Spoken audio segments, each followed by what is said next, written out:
প্রস্রাবের রাস্তা কিটকিট কিটকিট করে কামড়ানো, প্রস্রাব ক্লিয়ার না হওয়া, প্রস্রাব করার পরে মনে হয় প্রস্রাবের যে অঙ্গটি সেটিতে প্রস্রাব অল্প পরিমাণে রয়ে গেছেন। যারা নামাজ পড়েন তাদের জন্য এটি খুবই কষ্টসাধ্য একটি রোগ, কেননা প্রস্রাব করার পরে অজু করার পরে নামাজ পড়তে গেলে মনে হয় যে প্রস্রাব ফোটায় ফোটায় পড়ছে, তাহলে একটি সমস্যা। সেই ক্ষেত্রে আপনারা এই ভিডিওটি সম্পূর্ণ দেখলে আপনারা এই সমস্যা থেকে সমাধান পাবেন ইনশাল্লাহ।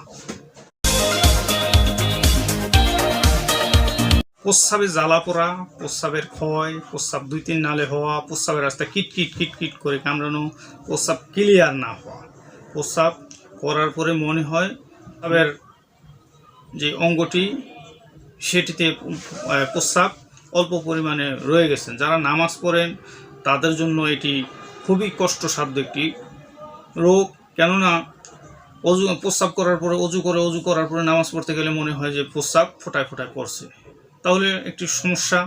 সেই ক্ষেত্রে আপনারা এই ভিডিওটি সম্পূর্ণ দেখলে আপনারা এই সমস্যা থেকে সমাধান পাবেন ইনশাল্লাহ। মূলত প্রস্রাবের ক্ষয়, প্রস্রাব 2-3 নালে হওয়া, প্রস্রাবের রাস্তায় কিটকিট করে কামড়ানো, এগুলির মধ্যে ভাগ আছে। যেমন মূত্রকিচ্ছতা হলে প্রস্রাবের রাস্তায় কিটকিট কিটকিট করে কামড়াবে, প্রস্রাবের রাস্তায় জ্বালা পোড়া হতে পারে, প্রস্রাব করার পরে 2-3 কাইক দেওয়ার পরে আবার প্রস্রাবের ব্যাগ হবে, অল্প পরিমাণে প্রস্রাব হবে, এবং প্রস্রাবের রাস্তায় ক্ষত, ঘা, অসার পদার্থ এগুলো বের হয়ে যাবে প্রস্রাবের পরিমাণ বেড়ে গিয়ে। আপনারা দেখতে পাচ্ছেন অ্যাকুলি সিরাপটি অত্যন্ত কার্যকরী। এটি প্রস্তুতকারক কোম্পানি ফার্স্ট ফার্মাসিউটিক্যাল আয়ুর্বেদিক। আপনারা বাংলাতেও দেখতে পাচ্ছেন ফার্স্ট অ্যাকুলি। এটি মূলত মূত্রকিচ্ছতা, ঋতুবদ্ধতা, লিভারের প্রতিবন্ধকতা মানে জন্ডিসের সমস্যা দূর করতে সক্ষম, প্রদাহজনিত জন্ডিস, প্রদাহজনিত জ্বর এবং কিডনির ও মূত্রথলির অসার পদার্থ অপসারণে অত্যন্ত কার্যকরী। এটি সেবন বিধি: প্রাপ্তবয়স্ক 2 থেকে 4 চামচ, দৈনিক 2 থেকে 4 বার সেব্য।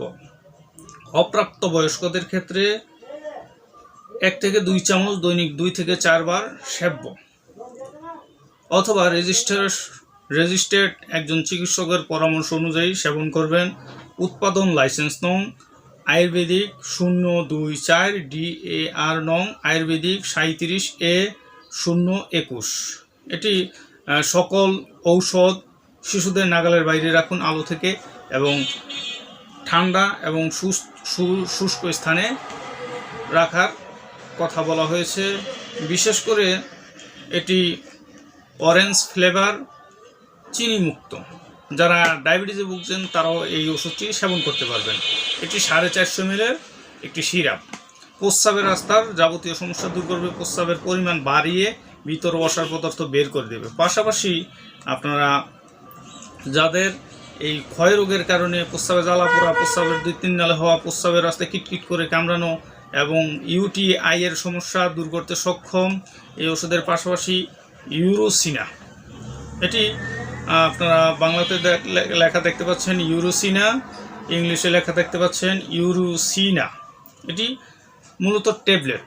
এটি মূলত যে সকল ক্ষেত্রে প্রয়োগ করা হয় গনোরিয়ার সমস্যা, প্রস্রাবের রাস্তা যাদের পুষ পড়ে, আমি আবার বলছি প্রস্রাবের রাস্তা যাদের পুষ পড়ে তাদের জন্য অত্যন্ত কার্যকরী একটি ইউনানি মেডিসিন। এবং প্রস্রাবে জ্বালা পোড়া, মূত্র নালীর ক্ষত, অনেক সময় প্রস্রাবের রাস্তায় বা মূত্রথলিতে ক্ষত থাকে, ঘা থাকে, এটি শুকাতে সক্ষম, এবং মহিলাদের সাদা স্রাবের সমস্যা অত্যন্ত কার্যকরী। কোথায় পাবেন এই ওষুধগুলো? সরাসরি আমার চেম্বার থেকে সংগ্রহ করবেন, বাহিরে অ্যাভেলেবেল নাও পেতে পারেন। সব দোকানে সব ঔষধ পাওয়া যায় না, অনেক সময় একটা পেলেও আরেকটা পাবেন না, তাই আমার থেকে সংগ্রহ করার চেষ্টা করবেন। আর বিশেষ করে আমি যে আপনাদের যেই ভিডিওগুলো আমার চ্যানেলে আপলোড দেই, আমার ভিডিওটি কেমন হয়, কোনো সমস্যা আছে কিনা বা আপনাদের কোনো পরামর্শ আছে কিনা আমাকে কমেন্টে জানাবেন, এবং কোন বিষয় নিয়ে ভিডিও করলে আপনাদের জন্য আমি উপকারে আসতে পারি সেই জন্য আমাকে দয়া করে আপনারা পরামর্শ দিবেন এই বলে আমার ভিডিওটি শেষ করছি। আল্লাহ হাফেজ।